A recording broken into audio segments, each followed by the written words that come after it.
Before we start, I want to point out that it's Gabriela's very first podcast episode ever, and she's usually a shy and introvert person, and I know how difficult it is because I'm no different. I'm a very introvert, and speaking publicly about one's life and opening up about certain things is a challenge. So yeah, I want to say thank you for doing this. I appreciate Thank you for having me.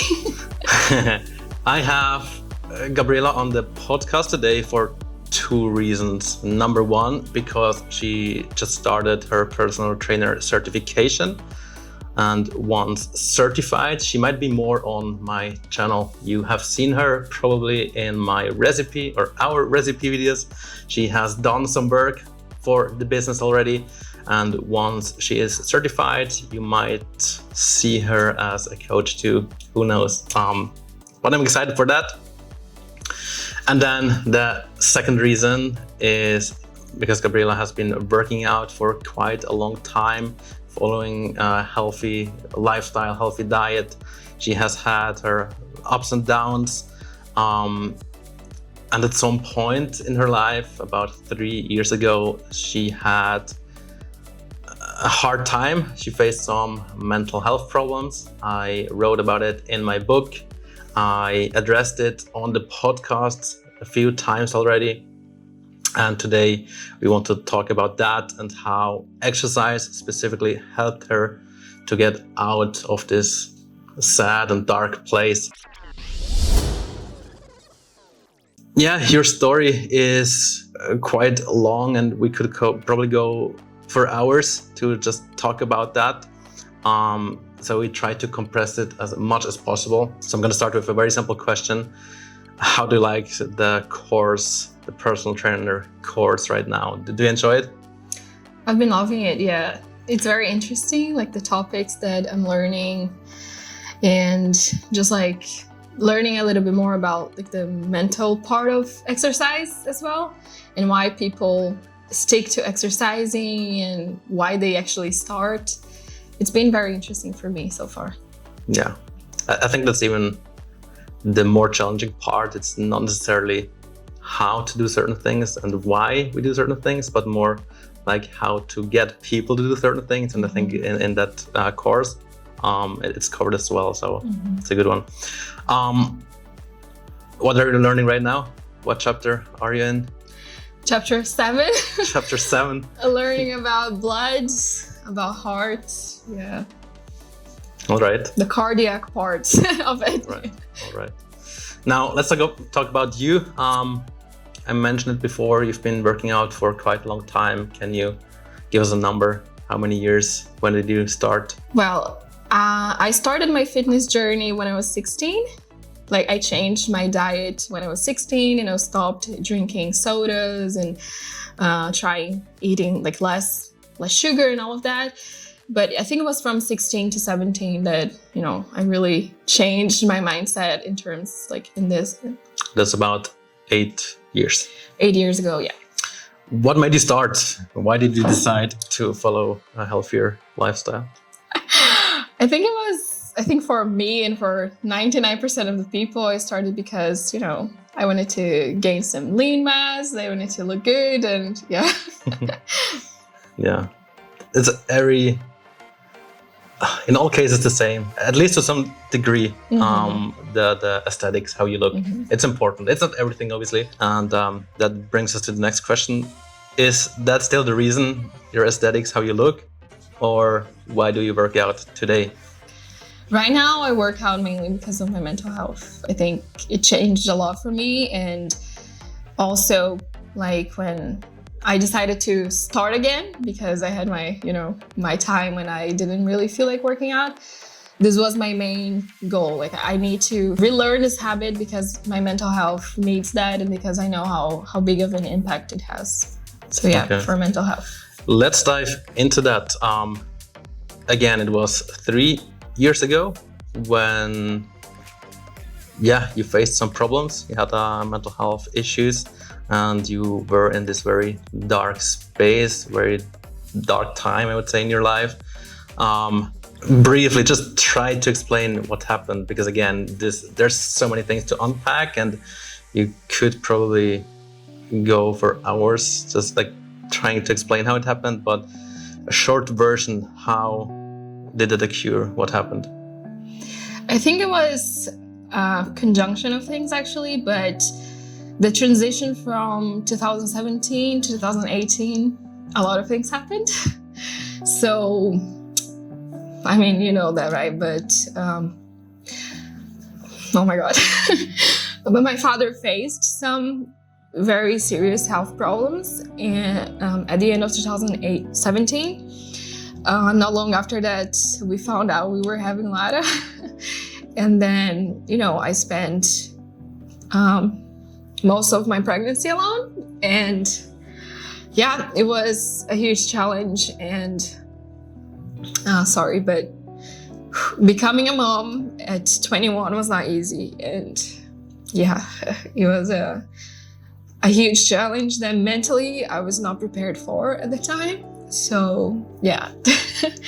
Yeah, I think what you didn't even mention yet is that you were doing your studies in Brazil at the time, and then because we found out that we were going to be parents and we had to plan our lives and organize ourselves, you had to cancel your studies, right? And this, yeah, as far as I'm concerned, it was also a big shock for you, because, I mean, here you are having your plan, your life planned out, and you know what you're going to do for the next 4 years, and then out of a sudden you're going to be a mother, and now you have to cancel this plan. It's tough. Okay, this is like all of that caused you to, yeah, let's say it's depression, right? Like this, the underlying illness. Now, how did it feel like? Why? I mean, you were from going to the gym, being healthy, and then at some point to not wanting to go to the gym, not looking after yourself, not looking after your anything really, like the only task in life. And I think this is also what really was a problem at the time, that you were there as a mom and as a mom only. There was no more studies. There's no job. There is no other responsibilities other than you being a mom, right? And I mean, do that for too long without having anything else, and everyone will go crazy. I dare to say. Now, what were the symptoms? Try to explain it. How does depression look like? I think a lot of people think depression is like someone being sad all the time. And I think for me, it was not like that. Like, I felt very numb. I felt very disconnected to myself and also to everything around me. So it was like I didn't feel like doing anything. Nothing brought me joy. It was like I have very low energy, felt very just like numb. It was just like this numbness and not feeling like doing anything. And yeah, I think that for me, it was like that. Not really feeling like, even the things I love doing, I didn't feel like doing at the time. Yeah, I think that was... This was very, very noticeable. Like everything you were into, like, beauty, makeup, in health, and then out of a sudden this was gone, as if you had zero passion for anything. And this is obviously was also for me very, very hard to see, because I'm someone who lives off passion, and I like to see like passionate people, because it fuels them, right? It fuels you. I like to see someone who's a lot of passion, and then out of sudden you go from this very passionate person to having just like no desire to get out of bed, basically. This was very, very difficult. How long did it last? Oh, I think it was 2 years. Like very bad. I think it was 2 years, 2.5 years. Yeah, I think for a long time we were just addressing the postpartum depression. Is it called this way? Yeah. And then just like didn't stop basically, Mm-hmm. got longer and longer. What helped you to get out of this situation?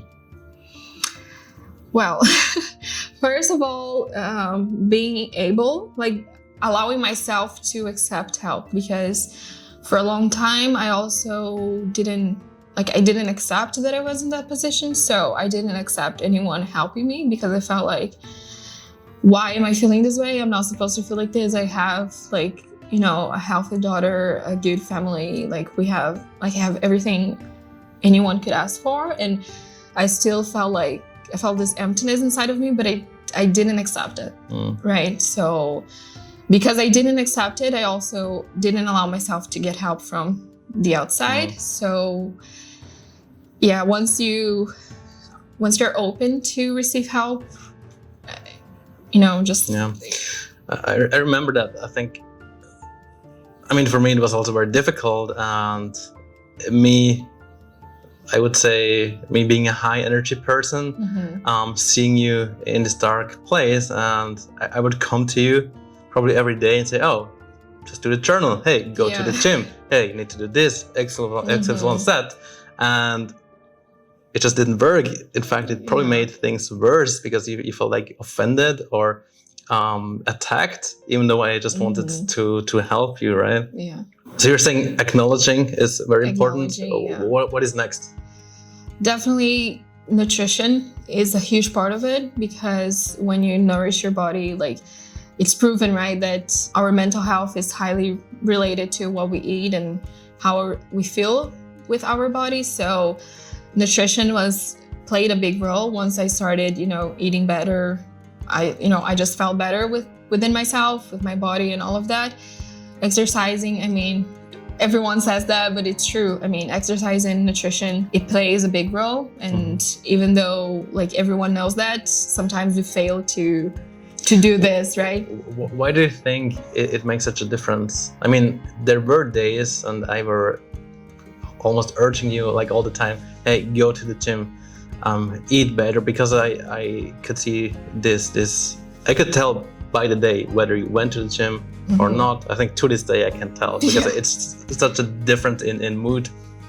And I think not only for people that are going through a hard mental health problem, I think that for everyone, this is true for everyone. Yeah, it's like a mood lifter for sure. But why do you think, if in fact we all know that diet and exercising is so important, not only for our physical health and how we look, but also for our mental health, in your situation, why is it still so difficult to do it? Because like you probably read a lot of things, how important it is. You had me, and I was there, go to the gym already waiting for. You had all the plans, you had all the support. Why is it still so difficult? What was going through your mind?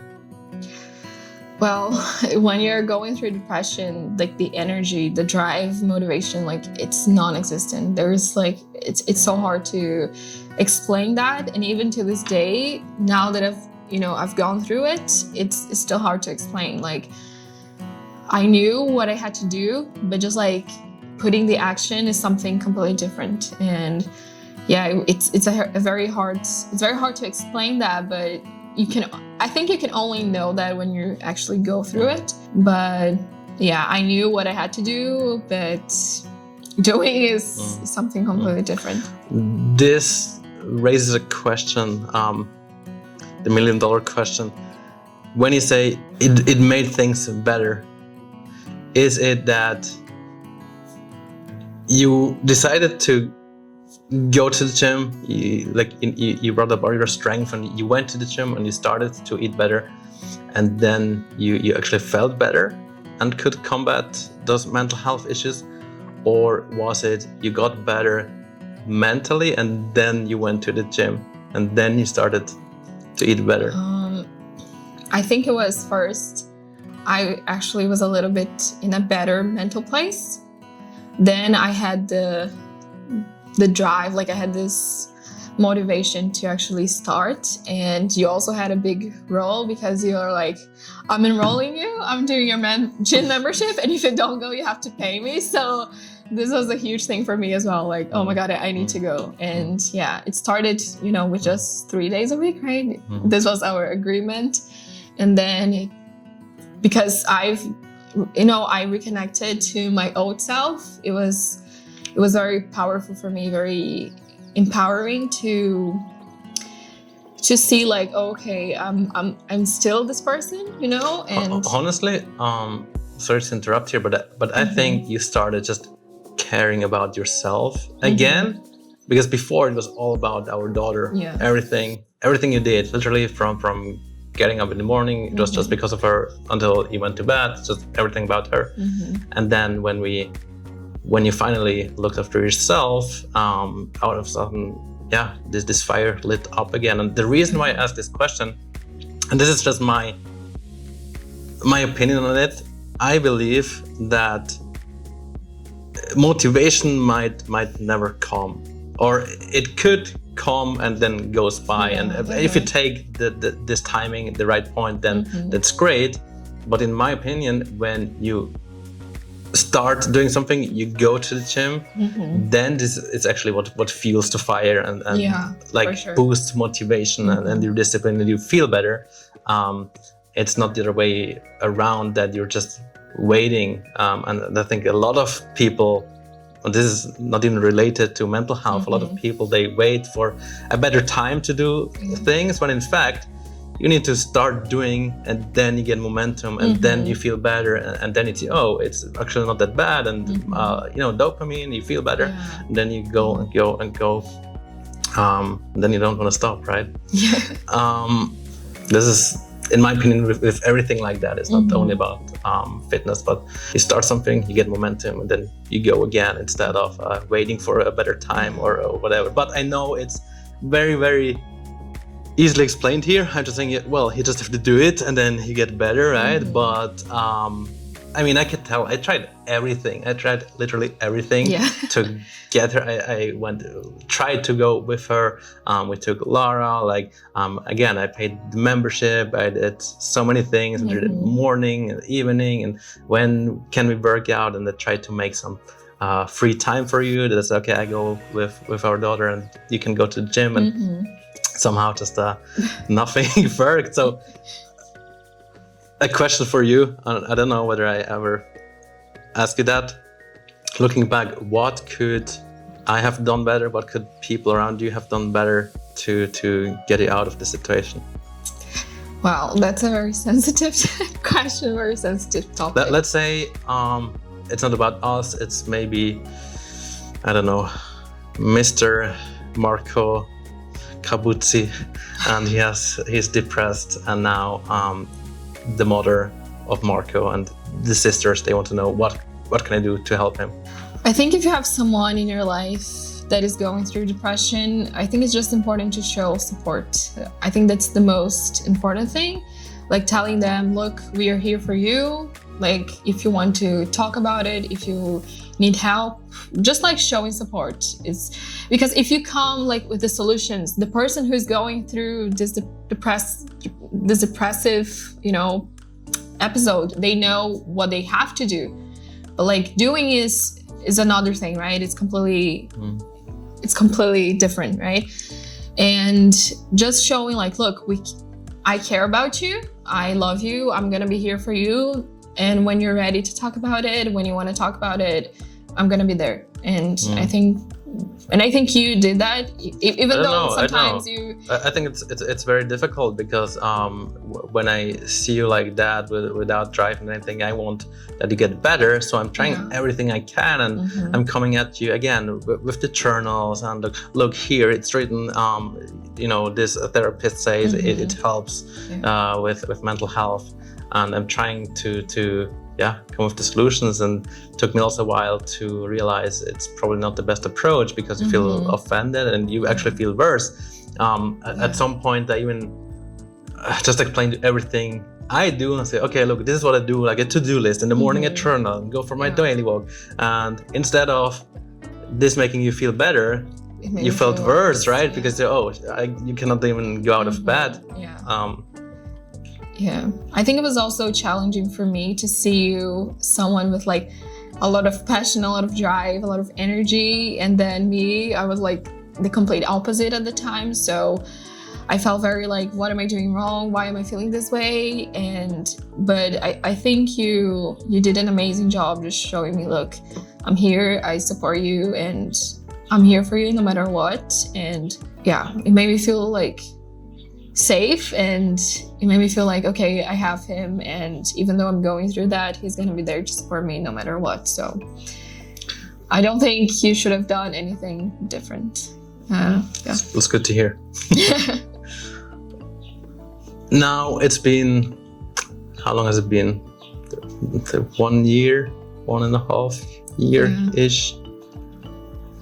And I dare to say you still have your ups and downs. By far, like no longer these very long downs, and then I also have to say you had ups, like you had days when you were in such a good mood, and I was already scared that it's just a matter of time until like you're down again. Now, what do you do differently today?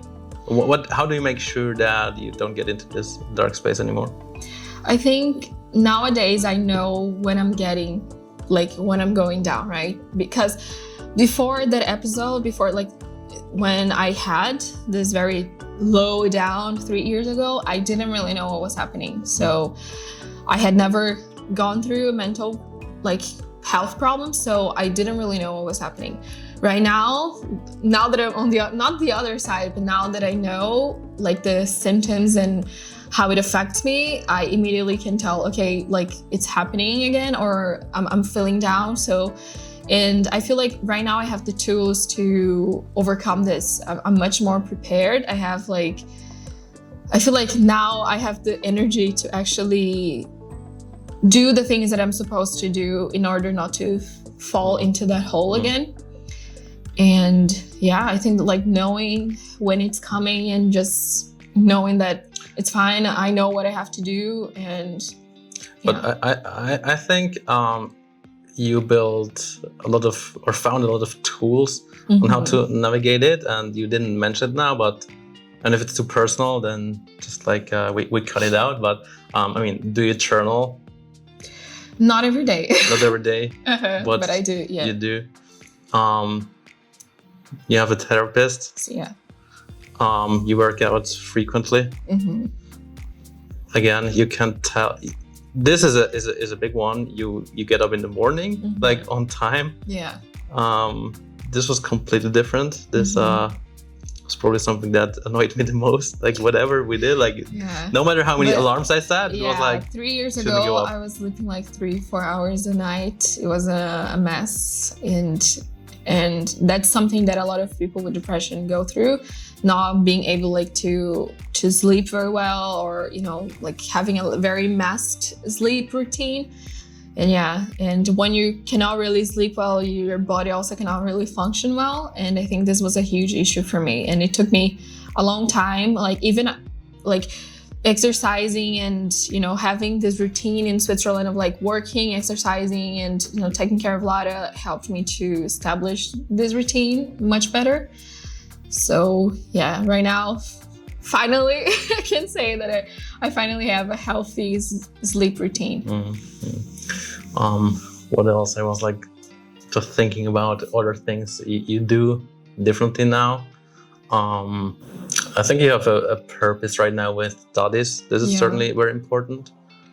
That you also goals. Back then, I had no goals, nothing. And now I set goals in how long, how many months I want to achieve that. So it has something to look forward to, and I know why I'm getting up. I know why I'm doing this. I think it's also something that helps me a lot, knowing why I'm doing the things that I'm doing right now. I think it also, although it is, for me, it was really difficult. It also helped me in a certain way, because I have a few clients who face also mental health problems, and obviously they're sometimes probably like you felt like nobody understands me. It's just how what I do, what I go through, and everyone else is so hyped and motivated, and it helps me to understand them much better. And I learned, I think also through you, how to speak to them, and that I cannot just go and say, okay, look, this is the meal plan, this is the vertical plan, go.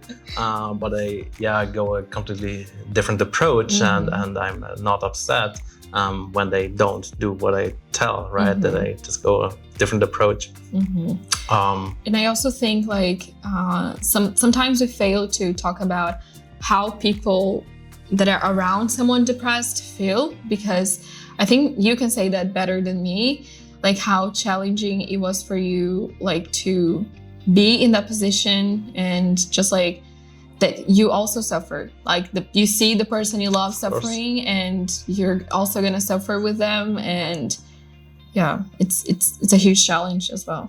That would be a hack for everyone who's listening, and for you, because your surrounding affects you very, very much, right? Now, I dare to say when I mean we live together, and obviously it would also drag me down quite a bit, right?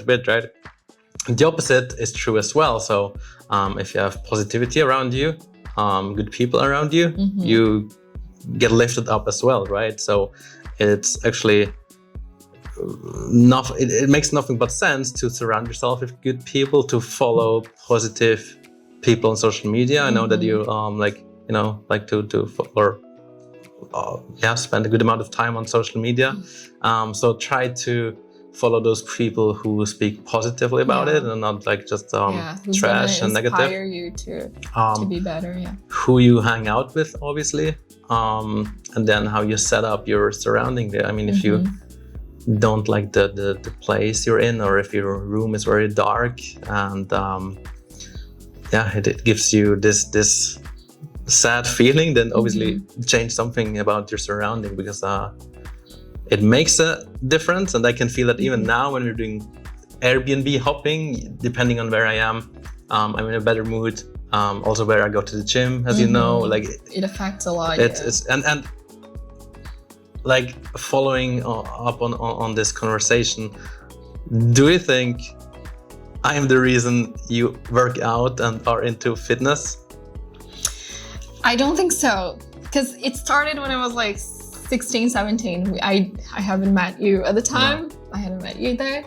So, but I think you're a huge reason for me to, regain like this passion, to reignite this drive that I had before. So yeah, you inspired me a lot. I think not only when it comes to fitness, but everything else. And and seeing you, like your motivation, how good it does for you. So it was definitely something like that made me feel like, man, I need to get back on track. I also think it was very good for us, because fitness is so huge in my life, and I go 5 times a week. And then like last week, for example, we started, or actually a couple of weeks ago, we started going together to the gym, so we can spend time together, sometimes also with our daughter, and brings us closer. Yeah, we have something, I mean, in common. Also when it comes to eating, where we're going to eat. I mean, if I would be with someone who doesn't care about their health and fitness, then it's, are we going to McDonald's or not? Right? It's totally different problems.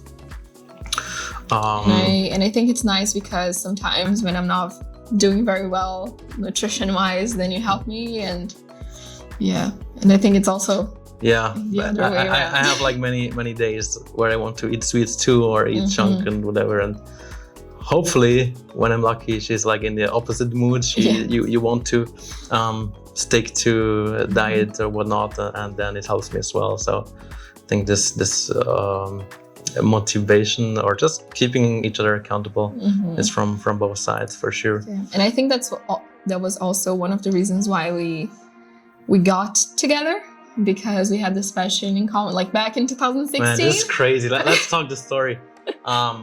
When we met in 2016, we had a date. It was after we met. We were in Australia, and we had a date. in Perth, and we would go to a hotel, and as snacks we would bring, I think, sweet potato chips or something. Yeah, And like strawberries, the protein bars. That was our yeah, our treat. Oh Like- my god. we would go to the supermarket and look just for the healthiest snack, Yeah. and then there you see how parenthood has changed us. Oh, a lot. Nowadays we also have the chocolate and brownie. cookies. But Yeah. I think it's good that we keep each other on track. That we For sure. we're always there to, help each other in our Absolutely. journey. So Absolutely. Something you wanna add at this point, something we haven't addressed yet? Maybe coming back again to, although it's hard to speak about it, but I imagine that there is someone out there who maybe tunes in here, clicks on the video because he or she is in this situation, and this person hears us speaking about fitness, health, diet, and they might feel like you felt like, yeah, it's logic, it makes sense, but where do I start? What would be a good way to start? What would be your advice? I think try to start doing the things that you love. And it doesn't need to be from one day to another, but just start small, maybe going out with your friends. Maybe you're not even gonna feel like doing it, but just pushing yourself a little bit out of comfort it's gonna be part of it, right? It's gonna happen many times, but try to, meet people that you like, that inspire you, that you feel good around, do things that you feel passionate. And we're talking about me going weight training and all of that, but sometimes for someone else, they are passionate about dancing or doing some another type of physical activity, and just doing things that you love and things that you are passionate about. What if I remember that you barely had any passion at this point, and they would come up with, oh, I'm gonna sign you up for this course, or we can do that, and it was almost non-existent. Would you say do it despite not wanting it to do, or would you say, okay, you need to wait for the right time? Yeah, I think it's very challenging to talk about this because I was in that situation, and no matter what everyone around me would tell me, it was very hard to get out of that place. So it's a very sensitive topic, and it's hard to say, look, do this, do that, right? And I think just know that things are eventually gonna get better. It might take a while, but they will get better. There is always hope. And while I was in that position, I felt so hopeless, that. And now that I'm here, on the other side, pretty much, I can tell there's always hope and things are gonna get better. Know that there are people that love you and need you, right? So, oh my god. But just, also be patient. It's very hard to talk about this, but have you looked for content on the internet like that, videos where someone talks about depression? Yeah, a lot. How did it make you feel? Did it help, or? It made me feel like things are gonna get better. It made me feel like there's hope, and You're not alone. Yep, yeah. And I think knowing that you're not alone in this journey, it makes such a huge difference to know that there are other people around, out there that are going through the same thing. So it made me feel less alone, for sure, less lonely in this entire journey I had to go through. Are you still absorbing that kind of content now, or is it you're over? Well, right now I'm doing weekly therapy sessions, so yeah, for sure. Wait. It's not easy to talk about it, right? It's very, oh my god, but yeah. I think, just want to say it once again, speaking, knowing that other people will tune in and could judge you basically is already intimidating. And then when it's about a topic like that, where you feel you're making yourself very vulnerable, and I just want to and it's very hard to open up and share your vulnerabilities and share your weakness. And I actually had an episode like that in mind a long time ago, but I just wanted that she's ready for this. If it was too pushy, then it wouldn't be authentic at all. So yeah, for sure. So let's see. Maybe we can do a follow-up episode. Depends on how people out there like it, how they react, or whether they want to see the content. But nevertheless, there's a word, nevertheless. Yes. I appreciate you doing this, because I think even though if there's only one person out there who listen that and you give them hope, you show them that it's normal how you feel, show them that there's a better time to come, then it's all worth it. And just want to say thank you for doing this. Thank you for having me. Anything, final words you want to add? I'm not sure. Okay, let's wrap it up then. Show some love to my fiancé here. Give this video a thumbs up if you like it. Feel free to send it to a friend or to a family member that go through a very difficult time as well.